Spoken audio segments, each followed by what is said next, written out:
Hi guys. तो इस video में हम पढ़ेंगे कि लॉग डोज रिस्पॉन्स कर्व और क्या क्या बताता है। तो हमने दो ग्राफ बना लिए, एक तो ये वाली और एक ये वाली।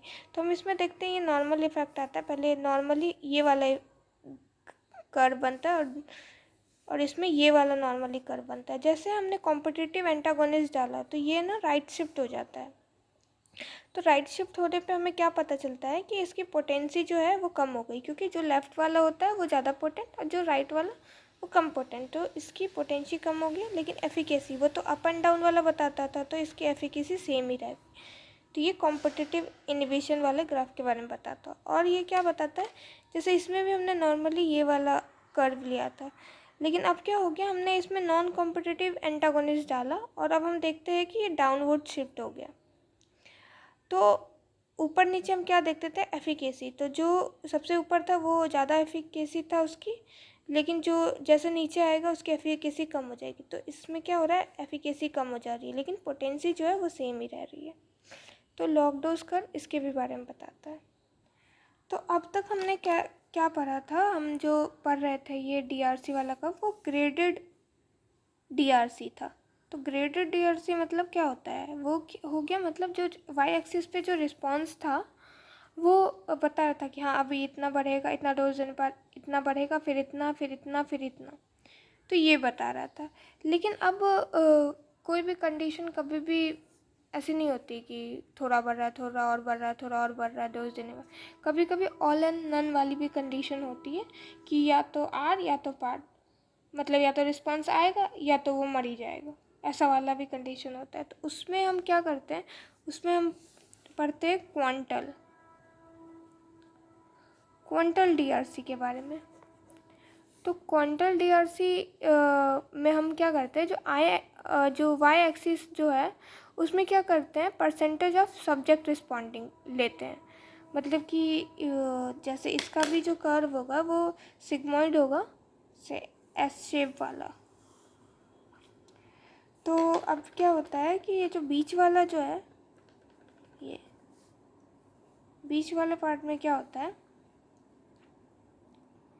कि ये मिडिल वाला जो रिस्पॉन्स, मतलब इतने पे रिस्पॉन्स लाने के लिए जो यहाँ पे जो डोज चाहिए, मतलब इतना 50% रिस्पॉन्स लाने के लिए जो यहाँ पे डोज चाहिए उसको ED50 कहते हैं। मतलब ये कौन सा है, वाई एक्सिस पे परसेंटेज ऑफ सब्जेक्ट रिस्पॉन्डिंग, मतलब 50% इसके सब्जेक्ट रिस्पॉन्ड कर रहा है। और यहाँ पे जो ये है ये ED50, ये वो वाला है कि इस पे जो है half of the people will response to adequate effect, मतलब इतना रिस्पॉन्स लाने के लिए जो ये वाला डोज है उसे हम ED50 कहते हैं। और ED50 क्या होता है, ये होता है वो डोज, मतलब जिसपे कि हाफ ऑफ द एनिमल जो है वो डाए हैं और हाफ ऑफ द एनिमल पे रिस्पॉन्स आया और वो बच गए हैं, LD50। तो क्वांटल डीआरसी जो होता है वो किसके लिए होता है, वो कैलकुलेट करने के लिए होता है। किसके में, LD50 और ED50 हम कैलकुलेट कर सकते हैं, इसके लिए होता है ये। इसमें भी ये लॉग डोज ही होगा। अब एक और चीज़ क्या होती है, थेराप्यूटिक इंडेक्स। थेराप्यूटिक इंडेक्स क्या होता है, थेराप्यूटिक इंडेक्स होता है LD50 अपॉन ED50।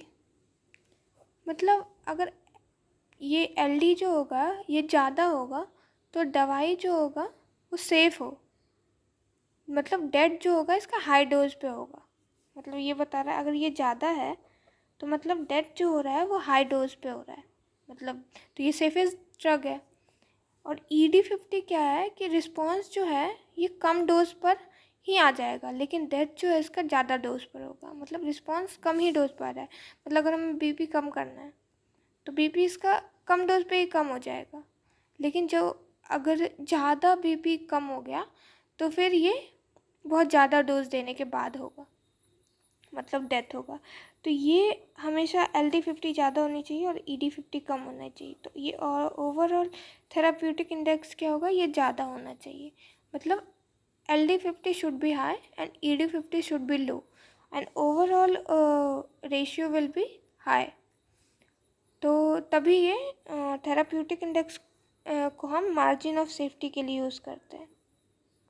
इससे हमें पता चलता है कि कौन सी ड्रग जो है कितने मार्जिन पर सेफ़ है, तो हम ये इससे पता कर सकते हैं। सो आज के लिए इतना ही। Thank you so much guys. अगर आपको कोई भी डाउट हो तो आप कमेंट करके पूछ सकते हैं। Thank you so much.